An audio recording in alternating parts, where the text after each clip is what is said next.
It's some strange shit going on in this house, and I know damn well it is.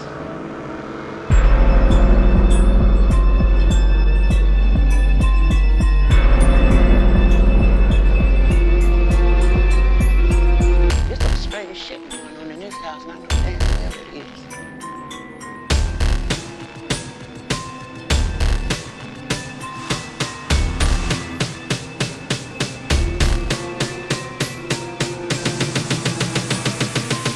There's some strange shit going on in this house, and I know damn well it is.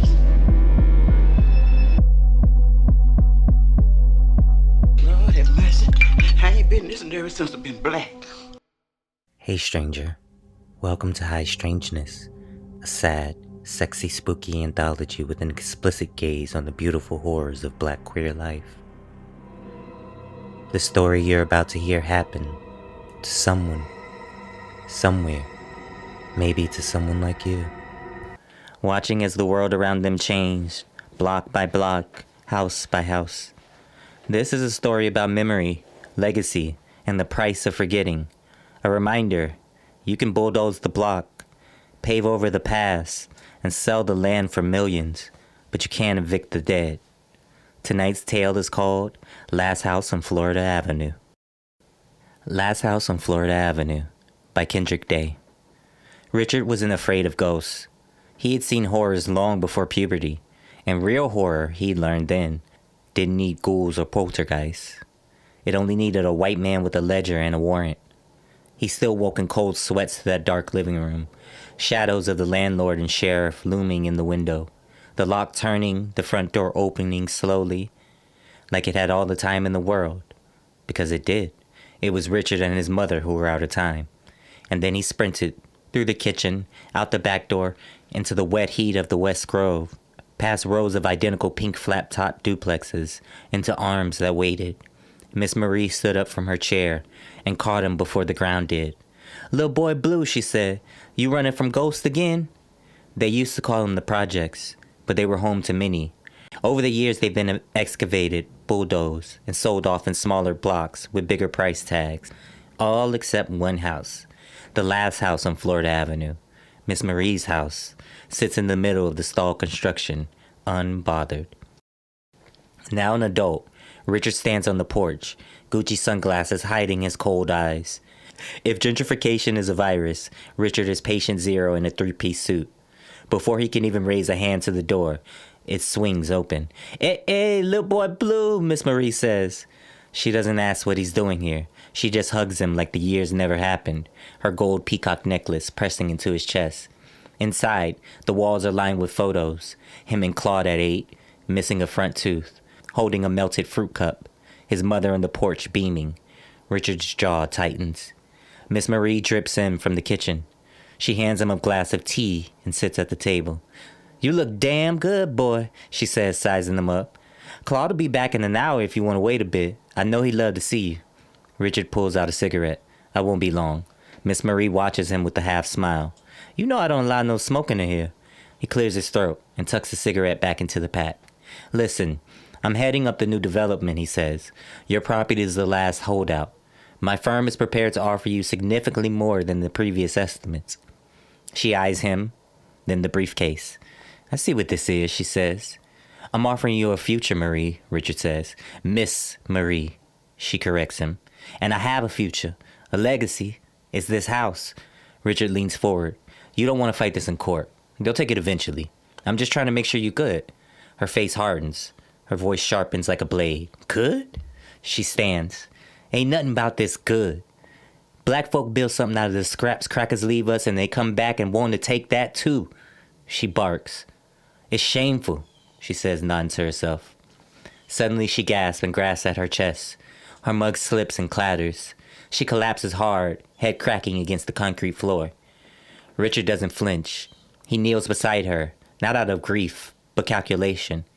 He places 2 fingers on her neck, nothing but silence and the soft ticking of that wall clock. He reaches into his briefcase and pulls out the forged deed transfer paperwork, already filled out.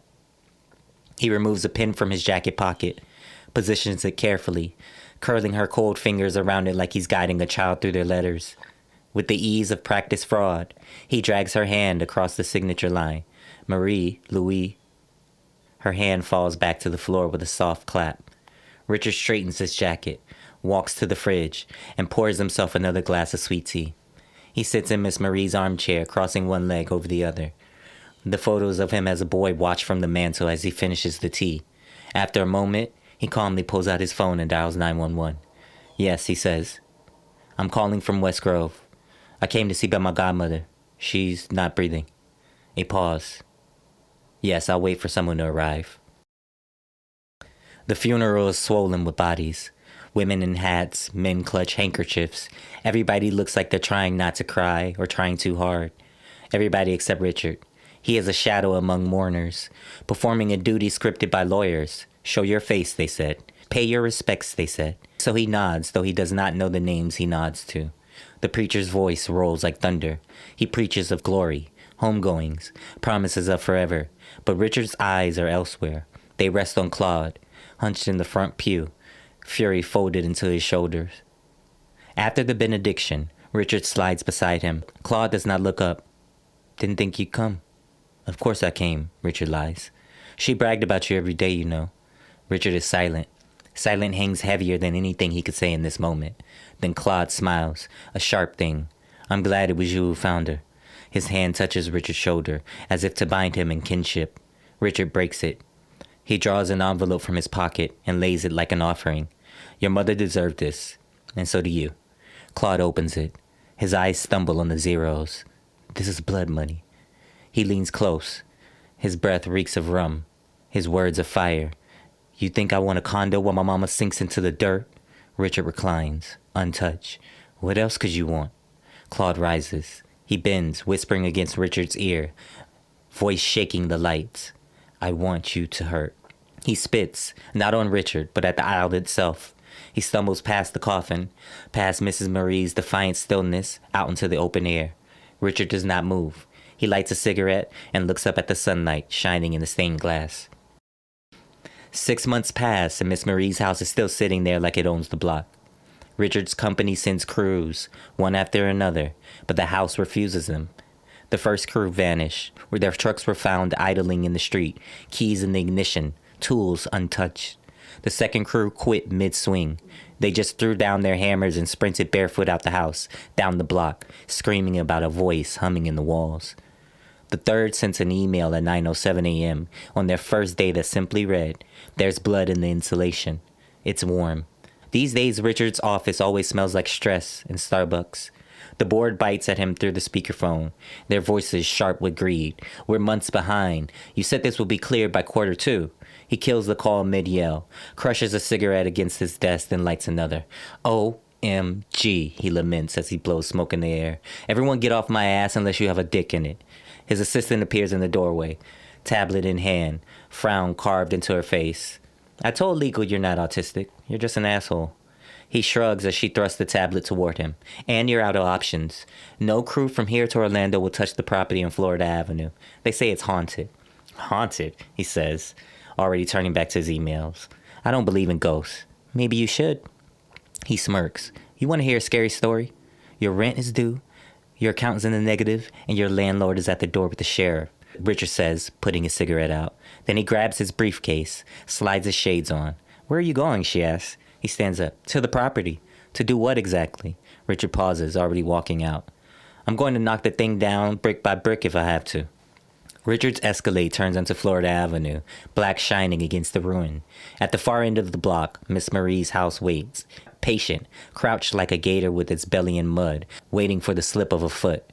But it is not the house he sees first. It's the peacock, standing proud on the roof, tail folded, eyes jeweled and ancient. The second thing he sees are the windows, chained with iron bars. He doesn't remember them always being there, but memory betrays him. They were not for thieves. They were prison bars, to keep something in. As soon as he opens the car door, Bruno, his old Frenchie, runs straight for the porch as if answering a call. Richard follows, cigarette in hand. He lights it, or tries to. The lighter flickers. Click, click, nothing. Figures, he mutters, tossing it to the sidewalk. He heads down the block, past the fenced-off lots and stalled construction sites, each one looking more like a crime scene than progress. He hits the corner store, the last one left, not yet flipped into a kale smoothie joint or some overpriced wine shop. That's where he sees Claude. He's bent on a milk crate by the freezers, whispering words only he can hear. His beard grows wild, gray dusting the edges. His shirt is a map of holes and stains. Claude? Richard raises his eyebrows. You blew through all that money already? Claude looks up. His eyes are wide and watery, but not surprised. Just tired. He gives Richard a smile with no teeth. I'm grieving. Richard crouches down a little. Look, I've got a job for you. Help me clean up the place. Claude jerks back like the word itself is dirty. Charity? Closure, Richard says, straight face. No. I'm serious. I know you are. That's why I'm saying no. Richard frowns. What don't you get? Claude wipes sweat off his lip with the back of his hand. His eyes burn a little brighter now. You don't see it yet? See what? The house. Watching. Richard laughs too loud. You sound slow. Claude leans forward, voice dripping to a whisper sharp enough to cut. Remember when we were kids? You said it was safer in our house than yours? You called it magic. Richard rolls his eyes. I was 11. Claude grins, a grin that doesn't reach his eyes. But you were right. Richard stares up at the house before he climbs the steps. It stares back. The windows look like eyes waiting for him to blink first, a contest he is bound to lose. He drops into the porch chair, cigarette pinched between his fingers, smoke curling in lazy shapes. He blows out a lung fill. For a second, it almost feels normal. The other chair sighs a long, aching creak, like a body taking a seat next to him. He stills. Hello? The house answers only with the noise of insects. Their high keen in the grass and the distant hiss of cars. Inside, Bruno begins to bark up a storm. Richard jumps and glances at the window and sees a flicker of movement, like someone slipping past the curtains. He flicks the button to the yard, shoves the door open. Bruno's in the living room growling toward the couch. Richard grabs the nearest thing, a hammer, and edges forward. The silence rips apart in a scream, and the damn peacock bursts out, wings slamming, knocking over lamps, shrieking like hell itself. Richard swears, swings, drives it toward the back door. By the time it hits the floor, it's just a carcass, and Richard's left holding it, chest pounding. Without a word, he marches to the curb and dumps it in the trash bin, slamming the lid shut. That night, like all nights, Richard buries himself in work. Laptop open, emails pulled up, contracts glowing white in the dark. Bruno shifts at an empty corner, his ears pinned. A low growl rolls out of him. Then he barks, loud and sharp, not warning so much as testifying. Something is here with us. Richard curses. Bruno, shut it! But the dog keeps barking at the same empty corner. Richard pushes up, ready to lose his temper until he hears it. A hum of a familiar tune. His mouth goes dry. It drifts through the walls like perfume. He lifts his phone and switches to camera mode. He takes the photos, one by one. First, emptiness. Second, a blur. Third, the blur becomes a shape, human. Fourth, the shape grows a face, eyes hollow as pits, mouth dragging wide. He lowers the phone, trembling. One more click, and the figure leans inches from the lens. And when he turns around, he sees Claude. His mouth is open in an impossible scream that makes no sound. Richard staggers back, knocking his laptop to the floor. Bruno whimpers, wedges himself behind the counter, shivering. Claude flickers, then disappears, yet the kitchen still feels crowded. The caw of the peacock lifts Richard out of his sweat-slicked dream. He sits on the couch, chest heaving, shirt clinging wet to his skin. Every light is still on inside the house. Outside, through the warped glass of the living room window, the peacock stands on the porch railing, watching him. He doesn't blink until it caws again and flaps its wings and disappears down the side of the house. Richard curses under his breath. Later, he walks the block again, stepping over puddles that shimmer oil-slick rainbows, and passes the same corner store.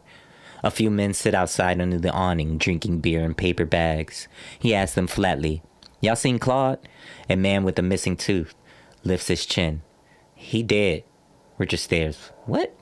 I just saw him last night in my house." The man spits, yellow spit sinking into the gutter. "Couldn't be. He died last night." Thunder rumbles in the distance, and the wind begins to pick up. Another voice pipes up. "You talking about Miss Marie's house?" "She doesn't own it anymore," Richard says.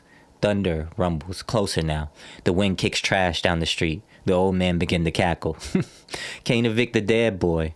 The one with the missing tooth mutters. Best get on now, one says. A storm coming. By the time Richard reaches the house again, the sky is split wide. Rain lashes sideways, soaks him until his blazer, shoes, hair all hang heavy. Lightning claws the horizon, and there on the roof, perched again, is the peacock. The next flash brings more than light. In the windows, he sees Miss Marie, Claude, ghosts of families pushed out for a Whole Foods and a dog park. He kicks open the door and stomps in, drenched and seething. You think you scare me? The house groans deep, its ribs expanding, its walls breathing. Richard seizes the sledgehammer, waiting on the floor. He swings at plaster, at memory. I made something of myself. He spits, as if spitting can wash the ache of selling his boyhood bike so that the light stayed on, as if the house doesn't remember. He swings. The wall groans. A crack opens, not just in the concrete, but in him. He's 11 years old again, watching an envelope slide under the door. Red letters screaming eviction. His mother sprawled on the bed, lipstick smeared, perfume drowned in the scent of another man's sweat. He drives the hammer into the wall until plaster explodes like snow.